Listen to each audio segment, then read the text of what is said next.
Bonsoir à vous tous et bienvenue à notre réunion du dimanche soir. Bienvenue à une nouvelle série que nous débutons ce soir. Une série pour nous encourager dans notre responsabilité d'atteindre les perdus avec l'Évangile de Christ. Pour nous encourager dans notre mandat d'être de bons ambassadeurs du royaume des cieux. J'aimerais vous inviter ce soir à chercher l'Épître aux Hébreux au chapitre 10. L'Épître aux Hébreux au chapitre 10, et j'aimerais vous montrer ma motivation pour préparer cette série-là et pour vous la présenter. Hébreux chapitre 10, et c'est le verset 24 qui m'est venu à l'esprit. Je l'ai mentionné déjà ce matin alors qu'on s'encourageait à une charité pratique, à une charité en action. Et là, c'est un autre aspect de charité, pas envers le peuple de Dieu, mais envers les perdus, envers les gens de la société qui ne connaissent pas Christ. Donc, dans Hébreux chapitre 10, verset 24, et juste en passant, ce matin, quand il y a eu de la confusion lors du message, effectivement, les gens qui m'ont repris avaient raison, alors que j'avais dit 2 Corinthiens chapitre 8, et au verset 11, plutôt que 2 Corinthiens 8, verset 1 à 11. Et là, je leur ai écrit, je les ai textés, j'ai dit, vous aviez raison, désolé pour la confusion. Et quand c'est marqué dans mes notes, je suis convaincu que j'ai lu mes notes. Mais non, je l'ai écouté, puis j'avais dit le verset 11 et non pas 1 à 11. Et là, ce soir, c'est le verset 24. On nous dit, veillons les uns sur les autres pour nous exciter à l'amour et aux bonnes œuvres. Mettons ça dans le contexte de l'évangélisation, une grande responsabilité des chrétiens, mais veillons les uns sur les autres pour nous exciter à le faire, nous exciter à l'amour et aux bonnes œuvres dans les voies de Dieu. C'est exactement ce que je désire faire tout à travers cette série. C'est-à-dire nous exciter, nous inciter à partager notre foi avec les gens de notre communauté, nous motiver à partir avec la bonne nouvelle de Jésus pour la partager avec autrui. Si je peux juste atteindre pendant les semaines qu'on va regarder ce sujet de l'évangélisation, si je peux juste atteindre cet objectif-là, de nous motiver un peu plus à aller et à saisir des occasions pour pouvoir partager l'Évangile de Dieu.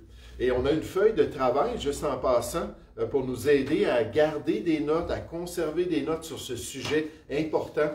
Et si vous voulez amener un cartable pour pouvoir mettre ça dans le cartable, et à l'avenir, quand ce sera nécessaire, vous allez pouvoir les réviser.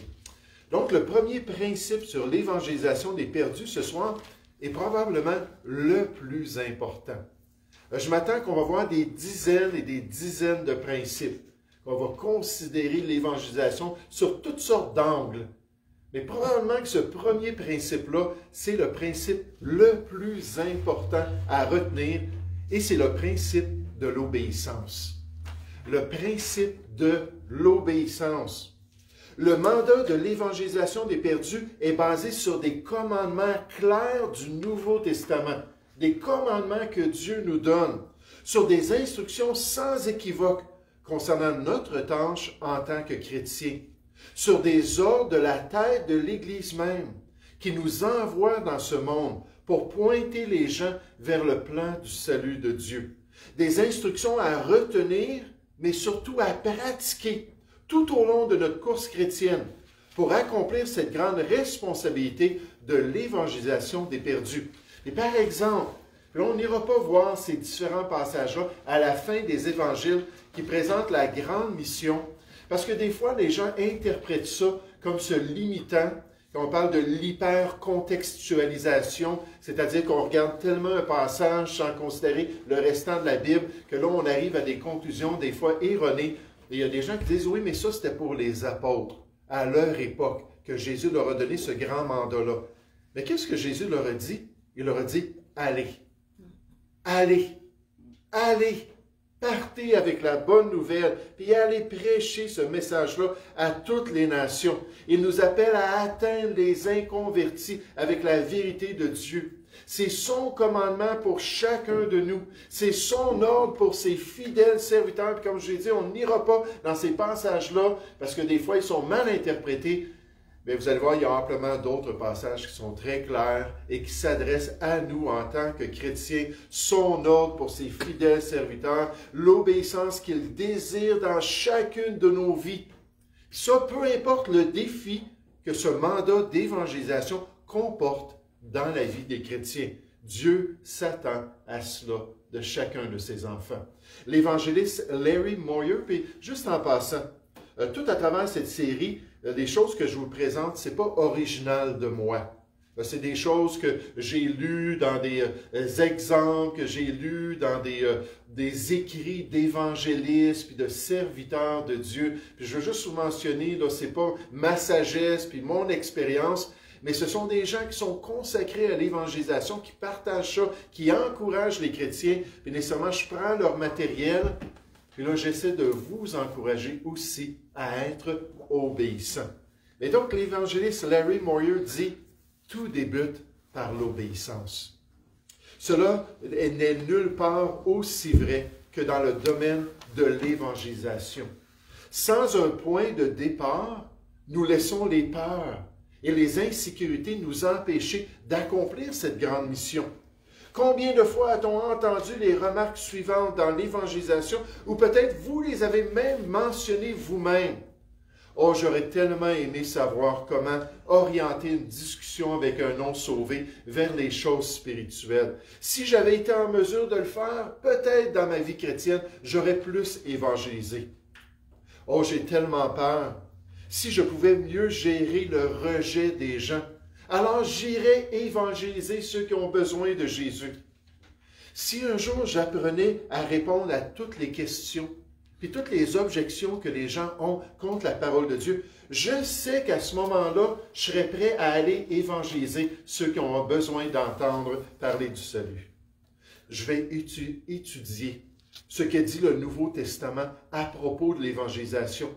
Puis je pense que cela augmentera un jour mon intérêt pour le salut des perdus si je prends juste le temps d'étudier le Nouveau Testament. Je vais passer plus de temps dans la prière, nécessairement avant d'aller évangéliser. Je pense que cela m'aidera beaucoup à aller un jour vers les perdus pour pouvoir leur partager la bonne nouvelle de Jésus.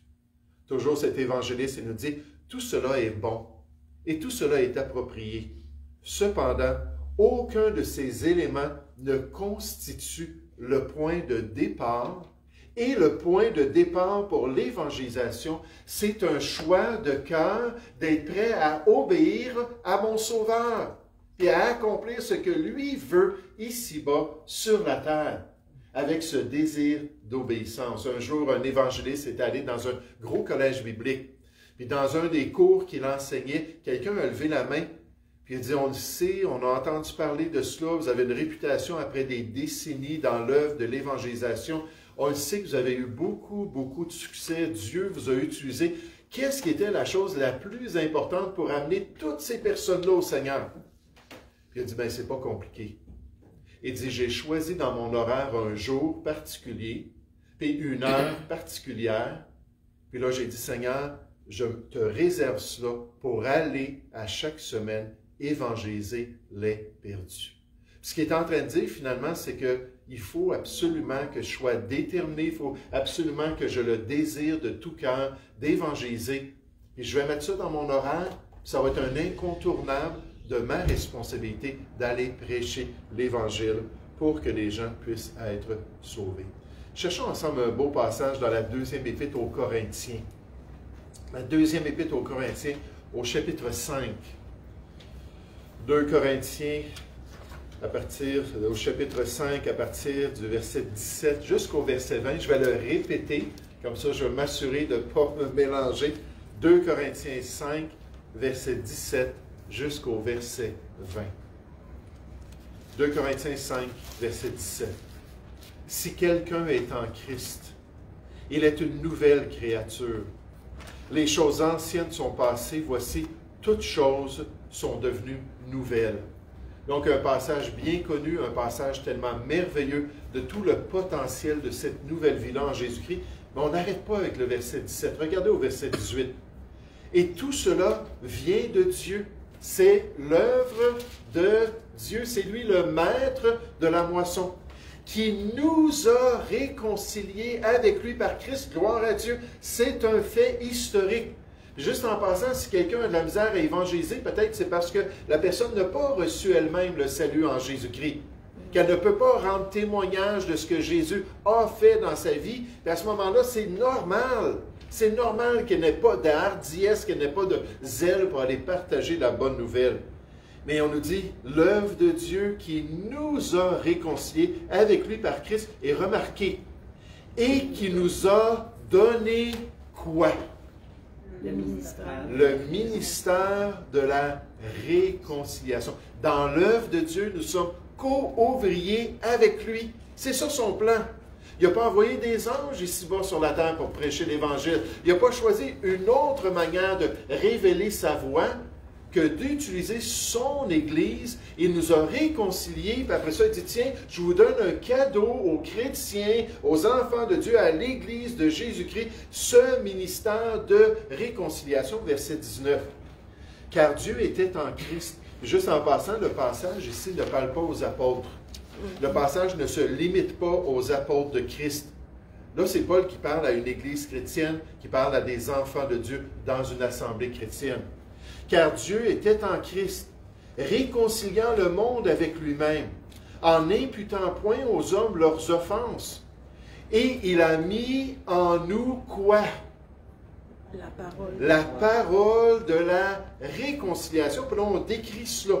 Nous faisons donc les ambassadeurs les fonctions d'ambassadeurs pour Christ, comme si Dieu exhortait par nous, co-ouvriers dans l'œuvre, si nous sommes obéissants. Nous vous en supplions au nom de Christ, soyez réconciliés avec Dieu, avec un cœur sincère, avec un cœur qui est touché pour le sort des perdus. Nous vous en supplions, s'il vous plaît, soyez donc réconciliés avec Dieu grâce à Jésus-Christ. On commence notre série, puis la question c'est, est-ce qu'on veut être obéissant au Seigneur? Est-ce que nous sommes prêts à ouvrir la bouche pour partager notre témoignage personnel du salut? Comme Jésus le dit à l'apôtre Paul dans Acte 18 au verset 9, il a dit, « Parle et ne te tais point. Parle, car j'ai un peuple nombreux dans cette ville. » Puis je veux les atteindre avec l'Évangile, mais j'ai besoin que quelqu'un aille un héros de l'Évangile pour lui partager ce message-là. Parle, sois obéissant. Et nécessairement, on va essayer d'apprendre à travers cette série quoi dire, puis comment parler aux gens, puis comment partager notre expérience personnelle. Puis il faut avant tout être disposé et disponible. On a vu ça aussi ce matin pour des œuvres de charité. Mais cette fois-ci pour atteindre les perdus avec la bonne nouvelle de Jésus. Alors, priez sans cesse peut-être, mais soyez tout aussi zélés dans votre évangélisation. L'évangéliste Ray Comfort nous dit, « Cherchez les perdus sans cesse, témoignez comme s'il n'y avait pas de lendemain. Un jour, vous aurez l'approbation de votre Sauveur. Vous aurez l'éternité pour vous reposer, mais maintenant, vous devez parler, frères et sœurs, et partager l'évangile de Jésus-Christ. Pour qu'un jour, on puisse entendre Christ nous dire, c'est bien, bon et fidèle serviteur. Puis dans l'œuvre de l'évangile, tu as été fidèle pour accomplir ma volonté. Le principe de l'obéissance. Frères et sœurs, il faut être obéissant pour pouvoir partager l'évangile de Christ. Le principe numéro 2 ce soir, qui est le principe du message. Le principe du message.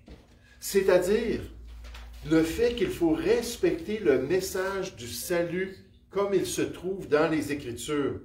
Le fait qu'il ne faut pas trafiquer du tout la bonne nouvelle si on veut accomplir la volonté de Dieu. Il ne faut pas diluer, il ne faut pas altérer les termes de l'Évangile de Dieu. Il faut demeurer fidèle envers la réalité du péché de l'homme, par exemple. La réalité de la perdition sans Jésus. La réalité du seul moyen choisi par Dieu pour réconcilier les hommes avec lui-même. Quelqu'un me demandait ce matin, qu'est-ce qu'on dit quand quelqu'un vient nous voir Puis il nous dit, pourquoi est-ce que tant de religion, puis que toi, ta religion serait la bonne? Mais qu'est-ce qu'on peut répondre à cela? Là, moi, je dis, mais c'est pas difficile. La Bible nous dit qu'il y a un seul Dieu. Puis en fait, par définition, Dieu doit être un Dieu tout-puissant, un Dieu omniprésent, un Dieu omniscient, sinon il n'est pas Dieu. L'idée qu'il y a plein de divinités, comme les Grecs, puis les Égyptiens, puis ainsi de suite, c'est totalement contradictoire. Parce que par définition, il faut qu'il y ait un seul Dieu. S'il y a un seul Dieu, il ne devrait pas y avoir plein de religions. Alors les religions, ce sont des fabrications humaines. Ce seul Dieu-là, avec son seul médiateur pour les hommes, veut atteindre ton cœur. Puis là, on peut essayer de cibler cela pour l'aider à comprendre pourquoi il faut se tourner vers l'Évangile de Dieu. Il ne faut pas trafiquer le message de Dieu. Il faut être fidèle, même lorsqu'on se sent un peu intimidé par des questions. Mais on est prêt à rester debout pour la vérité de Dieu.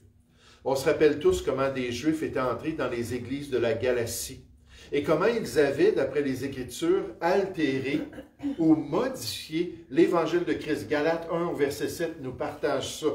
Au point que même les chrétiens de la Galatie s'étaient détournés si promptement de la grâce de leur salut, la grâce du Seigneur.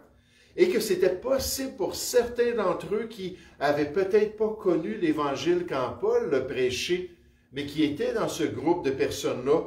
Et la Bible dit dans Galates chapitre 5, versets 2 à 4, que Christ ne leur serve de rien. Parce que là, nécessairement, on avait mélangé d'autres choses avec le salut en Jésus-Christ. Ça ne marche pas devant Dieu. Qu'ils soient séparés de Christ, le passage nous dit, et déchus de la grâce du salut, parce que le message de l'Évangile a été trafiqué au milieu d'eux. Dieu ne veut pas qu'on touche à la vérité de l'Évangile. Au Concile de Jérusalem, on décrit cette perversion juive du message de Dieu, alors que ces gens avaient enseigné aux païens en leur disant que si vous n'êtes pas circoncis selon le rite de Moïse, vous ne pouvez être sauvés. Acte 15 au verset 1. Donc là, on avait rajouté une loi au salut de Jésus-Christ. Puis Paul leur dit, écoutez, si vous acceptez ça, puis vous allez vous faire circoncire, bien, l'œuvre de Jésus ne sert absolument à rien pour vous. Frères et sœurs, le Seigneur ne veut pas que nous altérions son message de salut. Il veut que nous conservions l'intégrité de l'Évangile de Christ, sinon son efficacité sera anéantie. Je vous invite à tourner dans 1 Corinthiens chapitre 15 pour voir cela. Pendant des années, à notre assemblée, on recevait des invitations, puis moi je le sais en tant qu'Église ici, moi c'était quand j'étais à l'Église de Boucherville qu'on recevait des invitations pour les croisades de Billy Graham. Puis ici, depuis que je suis pasteur, depuis 13 ans, on reçoit différentes sortes d'invitations aussi, avec lesquelles je ne veux pas du tout que l'Église participe. Personnellement, c'est moi l'évêque, le surveillant, le contremaître de l'Église. Donc, je suis responsable de gérer cela. Si les chrétiens, eux, décident d'aller participer avec d'autres groupes, mais là, c'est entre eux et le Seigneur, mais moi, je n'encouragerai pas ça dans l'Église. Puis dans notre assemblée, les pasteurs disaient toujours, non, on ne veut pas participer. C'était un petit peu, moi j'étais auprès d'eux dans l'Institut, fait que j'avais l'occasion de leur poser des questions, pourquoi, tout ça. Là, ils me parlaient des grands compromis que Billy Graham, qui était un très bon évangéliste au début, mais dans les années 50, avait commencé à faire. Puis comment, à travers des décennies, il avait fait toutes sortes de compromis. Et finalement, deux jeunes de notre assemblée ont dit, ben nous, on va y aller. On va voir là, ce qui se passe là, dans cette croisade-là. Au stade olympique, c'était rempli de gens. Ils sont allés voir cette conférence-là.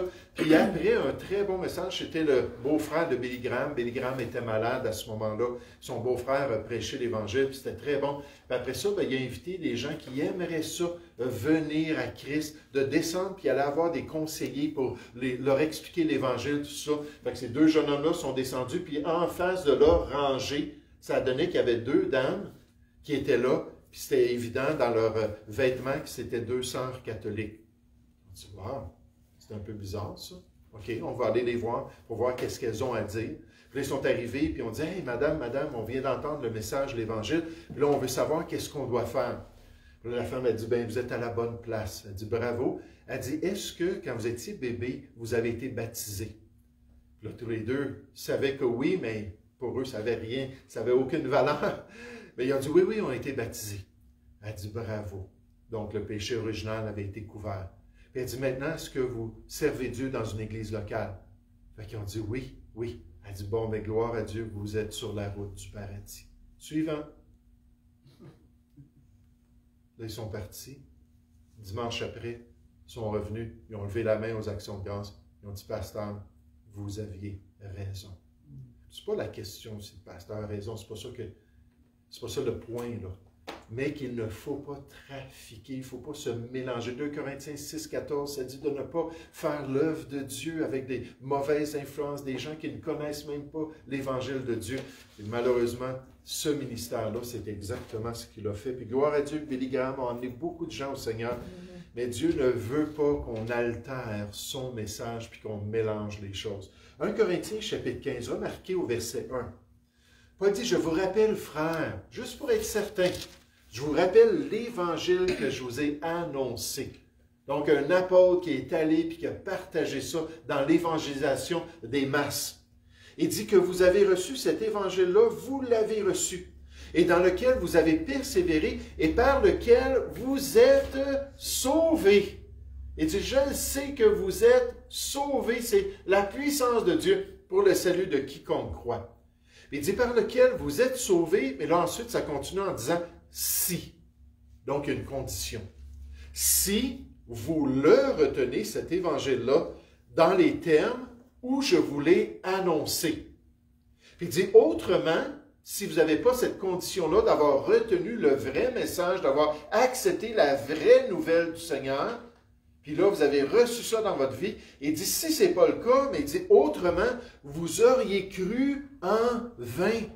Si on trafique le message de l'Évangile, la foi des gens devient vaine. Ça ne peut pas les sauver, c'est inutile. Ils sont incapables de s'approprier ce salut-là si le message est altéré. C'est exactement ce que Paul disait aux églises de la Galatie. Verset 3. Il dit, je vous ai enseigné avant tout, voici l'Évangile, comme je l'avais aussi reçu, que Christ est mort pour nos péchés. Donc, on va faire une petite synthèse de ça dans un instant. Christ est mort pour nos péchés, selon les Écritures.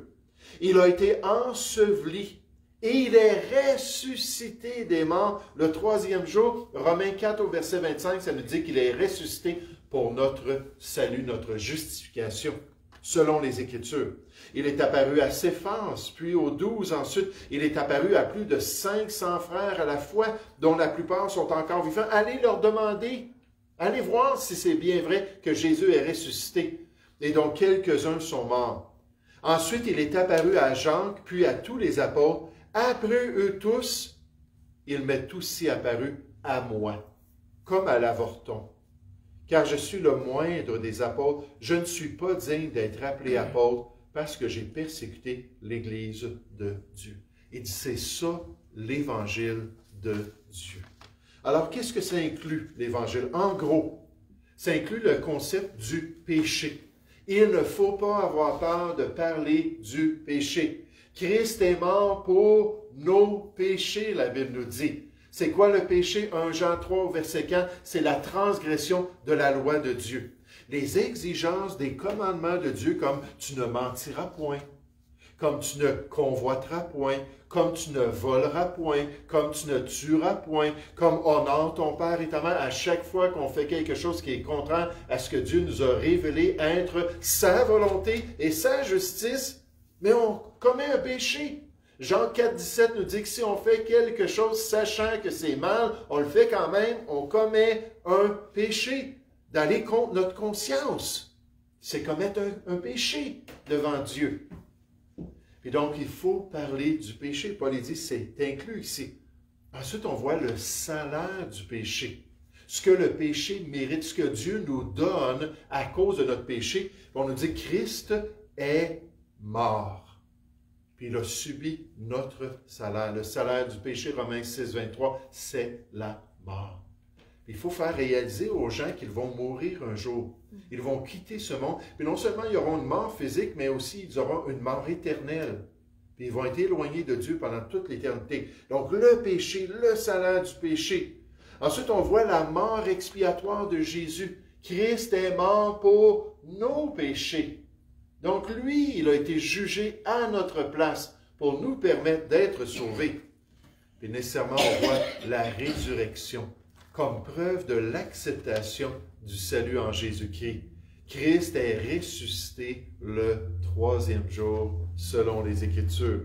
Puis ce salut-là est maintenant disponible, on nous dit, par lequel vous avez été sauvés. Donc Paul dit, si vous comprenez ces termes-là, si vous retenez ces vérités-là, si vous vous soumettez à ce message-là, bien, parfait. Là, ça va être efficace dans votre vie. Et on va voir dans cette série-là d'autres détails bibliques à ajouter. On va parler de la foi qui est nécessaire, Éphésiens 2 au verset 8. On va parler de la repentance qui est nécessaire, Acte 10 au verset 31.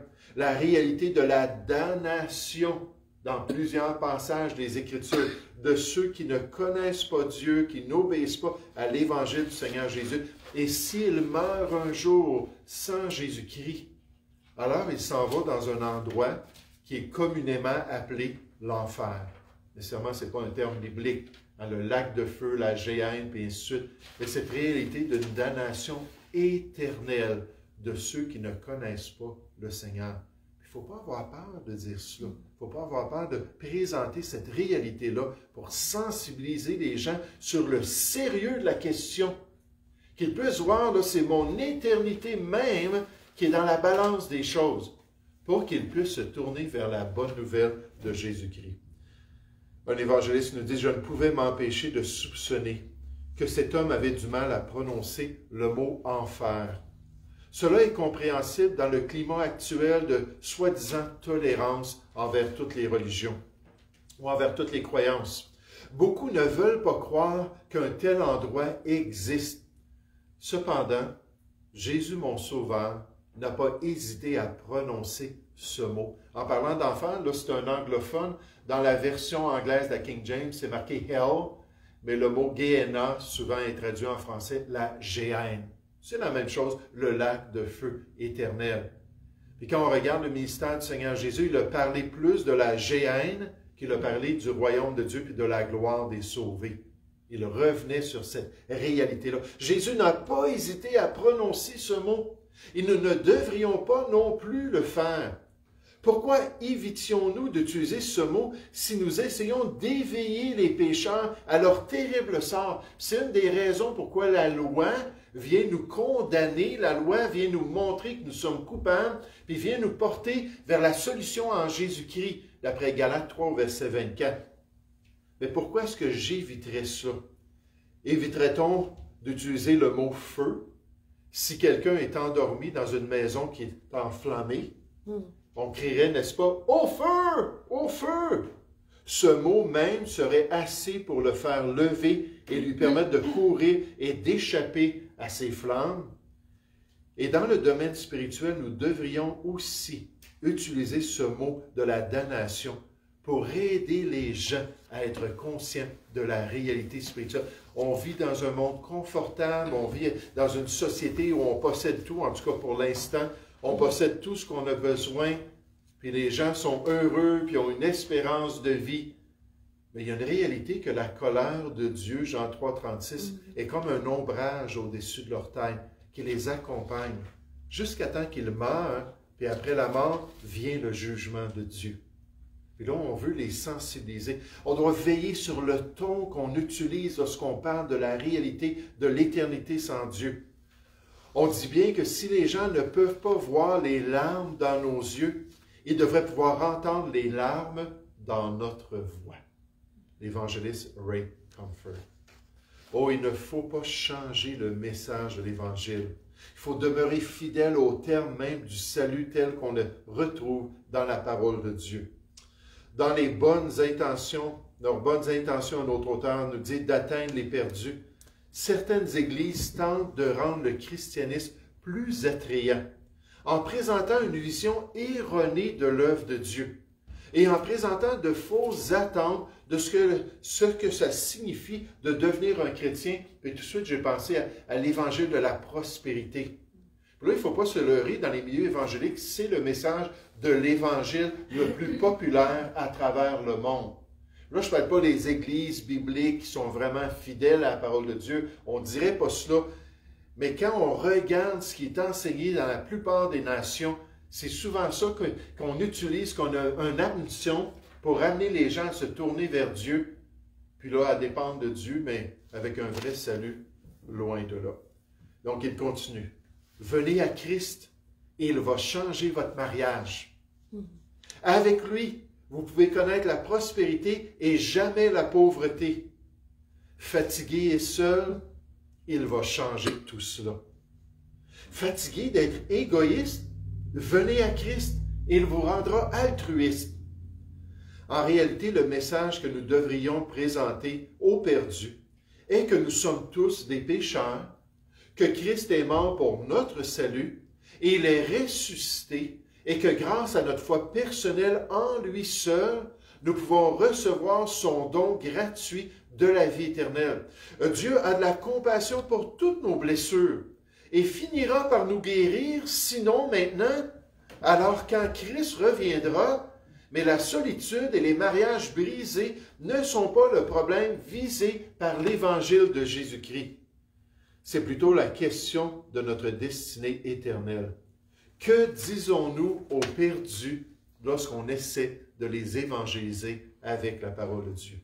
Si le message n'est pas correct, quel que soit le moyen de communication que nous utilisons, cela ne nous aidera pas à accomplir la grande mission de l'Église de Jésus-Christ. On peut seulement l'accomplir si nous restons fidèles au Seigneur. Le principe numéro 1 de notre série, c'est l'obéissance. Allez, soyez de bons ambassadeurs. Vous serez mes témoins auprès des nations. Comme il faut être obéissant au mandat de l'évangélisation des perdus. Le principe numéro 2 ce soir est que le message ne doit pas être altéré ou trafiqué. Il ne faut pas le diminuer, il ne faut pas le changer d'une manière quelconque. Maintenant, le principe numéro 3, on va se limiter à 3 ou 4 principes à chaque fois, comme ça ne sera pas trop pesant. Le principe numéro 3, c'est nos dons n'excusent rien. Nos dons n'excusent rien. Qu'une personne ait le don d'évangélisation ou non ne justifie pas de ne pas partager la bonne nouvelle de Jésus. Même si nous n'avons pas d'habilité spéciale ou spécifique pour témoigner aux gens, ça n'élimine pas notre responsabilité d'être un bon témoin de Jésus. Oui, la Bible affirme concernant Jésus qu'il a donné les uns comme apôtres, les autres comme prophètes, les autres comme évangélistes. On parle de Philippe dans les Écritures. Philippe, l'évangéliste. Il avait ce don-là venant du Seigneur. Les autres comme pasteurs et docteurs pour le perfectionnement des saints en vue de l'œuvre du ministère et de l'édification du corps de Christ. Éphésiens chapitre 4, versets 11 et 12. Et il y a des gens qui ont ce don. Ce don de faire grandir l'Église par l'Évangile. Ce don et cette aptitude pour partager la bonne nouvelle de Christ. Mais malgré cette réalité spirituelle, tous reçoivent le mandat d'aller et de partager l'Évangile de Jésus-Christ. Tous sont ordonnés par Jésus d'être de bons témoins de l'œuvre qu'il a accomplie dans notre vie. Vous savez, c'est comme il y a des gens qui ont le don de miséricorde. Ou peut-être il y a des gens qui ont le don d'administration. Peut-être il y a des gens qui ont le don du service, le don de libéralité. Puis là, si on avait cette mentalité-là, on se dirait, moi, je n'ai pas le don, donc je ne serai pas un serviteur. Alors que Dieu appelle tous les chrétiens à être serviteurs. Moi, je n'ai pas le don de compassion, de miséricorde, alors je n'aurai pas de sensibilité pour les autres. Ou moi, je n'ai pas le don de la générosité, de la libéralité, alors je ne donnerai pas, comme on a vu ce matin, lorsque quelqu'un a un besoin pressant, qu'on nous dit d'apprendre à être disposé puis prendre soin de besoins pressants, je ne le ferai pas parce que je n'ai pas le don. Non, ça ne fait aucun sens. Dieu nous appelle à toutes ces choses-là, qu'on soit doué ou non pour le faire, si seulement on choisit d'être obéissant. L'évangéliste Larry Morrieu encore. Vous comprenez également que la Bible parle de l'évangélisation comme une responsabilité pour tous les croyants, sans exception. Une fois que nous faisons confiance à Christ comme Sauveur, Dieu nous invite à être ses disciples et à le suivre. Disciple signifie apprenti. Quelle est la première chose que Jésus a enseignée à ses premiers disciples? L'évangélisation. On voit ça dans Matthieu 4 au verset 19 alors qu'il leur a dit « Suivez-moi et je ferai de vous des pécheurs d'hommes. » L'évangélisation est avant tout une question de formation de disciples. Et nécessairement, c'est une des choses qu'on voit quand quelqu'un accepte le Seigneur, puis on a des études qu'on leur donne. C'est un des sujets qu'ils peuvent voir, qu'ils doivent témoigner, puis on peut les aider à le faire. Si en tant que croyants, nous voulons suivre Christ et apprendre ce qu'il a à nous enseigner, nous devons d'une manière ou d'une autre nous impliquer dans l'évangélisation des perdus. Même si certains chrétiens ont une capacité particulière, tous ont une responsabilité de le faire et il ne faut pas confondre les deux. Parce que sinon, ça devient une excuse, mais une excuse qui n'est pas valable pour Dieu. Si vous n'avez pas le don, soyez encouragés. Dieu peut et va toujours vous utiliser comme disciple dans l'une des plus grandes responsabilités de la vie chrétienne, présenter aux autres l'Évangile de Christ. Ne laissez pas « je n'ai pas le don » vous retenir. Les croyants qui ne possèdent pas le don d'évangélisation ont conduit des multitudes à Christ. Quand on regarde ça, les gens qui nous ont influencés, puis les gens qui nous ont témoigné, oui, je connais des gens qui vont me dire, oui, c'est tel et tel évangéliste. C'est telle et telle personne qui était douée pour l'évangélisation. Mais la grande majorité des gens vont nous dire, non, ce n'est pas le cas du tout. Petite musique qui veut dire que c'est presque terminé. Mais donc, il ne faut pas se limiter à cela. Si vous avez le don, pensez à toute l'aide que vous pouvez apporter à ceux qui n'ont pas de capacité pour le faire. Ceux qui ont un don sont souvent une aide précieuse pour ceux qui n'en ont pas. Cherchez avec moi le livre de l'Apocalypse au chapitre 22. Un passage que j'aime tellement lorsque je finis ma lecture du Nouveau Testament à chaque année. À la fin de la Bible, complètement, Apocalypse chapitre 22. Regardez ce qu'on nous dit au verset 16. C'est le Seigneur Jésus qui donne ses adieux à travers Jean, puis ses dernières instructions. Il dit, « Moi, Jésus, j'ai envoyé mon ange pour vous attester ces choses dans les églises. Je suis le rejeton et la postérité de David, l'étoile brillante du matin. Et l'Esprit est qui? Dites-moi. Pardon? L'épouse. L'épouse. Est-ce que ça dit et l'Esprit et les évangélistes? Ou peut-être et l'Esprit et les pasteurs? Non, ou peut-être l'Esprit et les apôtres? Non, c'est l'épouse. Puis ici, l'épouse dans Apocalypse, chapitre 19 à 22, c'est l'Église de Jésus-Christ, tous les croyants. Et l'Esprit et l'épouse disent, viens, viens à Jésus. Et que celui qui entend dise, viens. Et que celui qui a soif vienne. Que celui qui veut prenne de l'eau de la vie gratuitement. On termine la Bible en nous disant encore une fois, l'Église a son rôle et c'est pour tous ceux qui font partie de l'épouse de Jésus-Christ de pouvoir accomplir cette responsabilité. Adam Clarke nous rappelle, l'Église de Christ sous la Nouvelle Alliance doit inviter les hommes à Jésus, afin que par lui, ces personnes puissent être sauvées et préparées pour son royaume. Un autre auteur nous dit, « Je reconnais que nous n'avons pas tous les mêmes capacités, les mêmes aptitudes spirituelles pour partager l'Évangile, c'est une réalité. Mais mon objectif est de nous encourager tous à aller diffuser la bonne nouvelle de Jésus, le pasteur Mark Dever. Le plan de Dieu pour agrandir son royaume est si simple. Une personne qui parle du Sauveur à une autre personne. Pourtant, nous sommes tellement occupés et pleins d'excuses dans l'Église moderne. N'oubliez pas que le destin éternel de quelqu'un est en jeu. La joie que vous ressentirez un jour lorsque vous rencontrerez cette personne au ciel dépassera de loin tout inconfort que vous allez ressentir en partageant l'Évangile dans notre monde, en nous rappelant notre responsabilité. Ce soir, on voit l'obéissance, comme c'est important d'être obéissant. On voit le bon message l'Évangile dans toute sa pureté.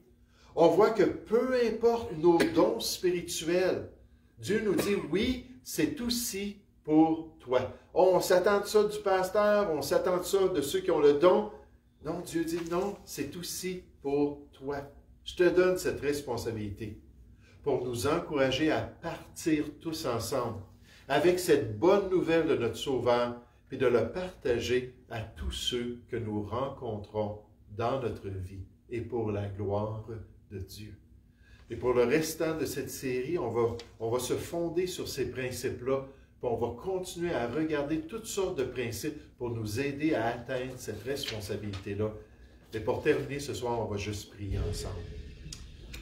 Oui, Père Céleste, je veux te remercier, je veux te louer pour cette belle opportunité de se rappeler de cette grande mission, se rappeler de cette grande responsabilité, cette grande tâche. Merci que nous sommes co-ouvriers dans l'Évangile de Dieu.